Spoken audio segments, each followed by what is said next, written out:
दलित उत्पीड़न के बढ़ते मामलों पर बहुजन समाज पार्टी ने जताई चिंता, जिसके पदाधिकारियों ने इस संबंध में जिलाधिकारी अरविंद मल्लप्पा बंगारी से मुलाकात की और कई केसों से वाकिफ कराते हुए पीड़ित पक्ष के लिए न्याय दिलाने की मांग की।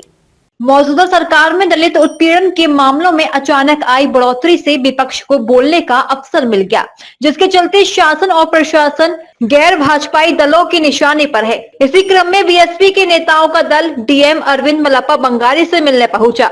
बहुजन समाज पार्टी के पदाधिकारियों ने आगरा में कई मामले उठाए और उनमें पीड़ित पक्ष के साथ होने वाली जाति पर नाराजगी जाहिर की। उन्होंने कहा, एक नहीं अनेक मामले ऐसे हैं जिसमें दलित वर्ग के लोगों के साथ जुल्म और जाति हुई है, लेकिन हद तो तब हुई जब पुलिस और प्रशासन स्तर पर भी उनके साथ न्याय नहीं किया गया। आज बहुजन समाज पार्टी का प्रतिनिधि मंडल पुलिस कमिश्नर आगरा और जिलाधिकारी महोदय से मिला। विभिन्न समस्याओं को लेकर, कुछ क्राइम की समस्याएं थी जिनको लेकर हम पुलिस कमिश्नर साहब से मिले। एक धनौली का 55, 60, 70 घरों को तोड़ा गया है, तोड़ने का आदेश हुआ है। जो बताया जा रहा है कि वो कोई ज़मीन सरकारी वगैरह या कोई मरगट वगैरह की ज़मीन है, तो उस पर उसके लिए हम डीएम साहब से मिले। और कुछ जगहों पर ऐसा है कि शराब के जो ठेके हैं वो धर्मस्थल और शिक्षा के स्थल के आसपास हैं, तो वो भी हमने निवेदन माननीय जिलाधिकारी महोदय से किया है कि उनको भी कृपया वहाँ से कुछ दूरी पर लगवाएं। और पुलिस कमिश्नर महोदय से हम लोग एक 12 खंबे का मामला था, जो बच्ची कम से कम 15 दिन से लापता है, जिसकी कोई सुनवाई अभी तक नहीं हो पाई है। उनके परिजन थाने चौकी के चक्कर लगा के परेशान है। ऐसा ही सेम प्रकरण अपहरण का फतेहाबाद थाने का था। फतेहाबाद थाने में भी वो बच्चा 8 साल का बच्चा जो किडनैप हुआ, उसका अभी तक कोई पता ठिकाना नहीं लग पाया।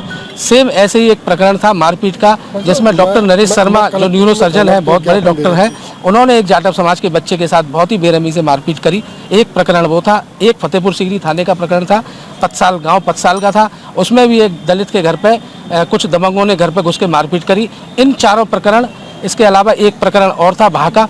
इन सभी प्रकरण में लोग थाने चौकी के चक्कर लगा रहे हैं, लेकिन अभी तक किसी प्रकार की कोई सुनवाई नहीं हुई है। और पुलिस कमिश्नर साहब ने हमें आश्वासन दिया है कि 3 दिन के अंदर इन सभी पर होगी कार्रवाई। आज बहुजन समाज पार्टी का प्रतिनिधिमंडल जिलाधिकारी महोदय से मिला, जिसमें जो धनौली में दलित समाज के लोगों के मकानों में तोड़फोड़ की जा रही है, उनके जो पट्टे थे उनको बेदखल किया जा रहा है। ये मांग की गई जिलाधिकारी महोदय से कि उनको बेदखल ना किया जाए और नियमानुसार जो कार्रवाई है, क्योंकि सरकार ये सबको हक देती है कि किसी को बेसहारा नहीं किया जाएगा, किसी का आश्रय नहीं छीना जाएगा। तो हम लोगों ने डिमांड करी है डीएम साहब से कि उनको कहीं भी बेदखल ना किया जाए, उनको वहीं पुनर्वास किया जाए। आज आगरा जनपद की 5 समस्याएं थी, 5 समस्याओं को लेकर, जिसमें एक फतेहाबाद विधानसभा का था, एक बच्चे का अपहरण हुआ है, उसका अभी तक मालूम नहीं पड़ा है। बाह में एक पीड़ित परिवार जिसके साथ मारपीट हुई, उसी के खिलाफ एक मुकदमा दर्ज किया गया है। और धनौली की भी ऐसी ही समस्या है, मकानों को तोड़ने का अल्टीमेटम दिया जा रहा है, तो इसी को लेकर आज ज्ञापन का ये कार्यक्रम रखा गया है। और अधिकारियों ने, कमिश्नर साहब ने और डीएम साहब ने आश्वासन दिया है कि आप लोगों की मांगों पर विचार करेंगे और सख्त कार्रवाई करेंगे। आज बहुजन समाज पार्टी का प्रतिनिधिमंडल डीएम साहब से मिला है। आज हमारे ग्राम पंचायत धनौली में लगभग आज़ादी के समय से हम लोग वहाँ निवास कर रहे हैं, और अभी तहसील सदर द्वारा लोगों को नोटिस दिया गया है और जुर्माना भी लगाया गया है कि ये मकान गलत बने हुए हैं। पर मैं आपको ये बताता हूँ कि लगभग 60-70 साल से लोग वहाँ निवास कर रहे हैं, किसी तरह की कोई समस्या नहीं थी। अब ये भाजपा सरकार या प्रशासन की कौन सी मानसिकता ऐसी है कि अब हम लोगों को नोटिस और जुर्माने के लिए आदेशित किया गया है? फिर क्या आपने क्या मांग की है? अभी डीएम साहब से हम लोगों ने बात करी है, डीएम साहब ने आश्वासन दिया है कि कोई भी गलत काम नहीं होगा, जो भी चीज़ होगी सही होगी। डीजी महाराजा न्यूज के लिए दीपक राज की रिपोर्ट।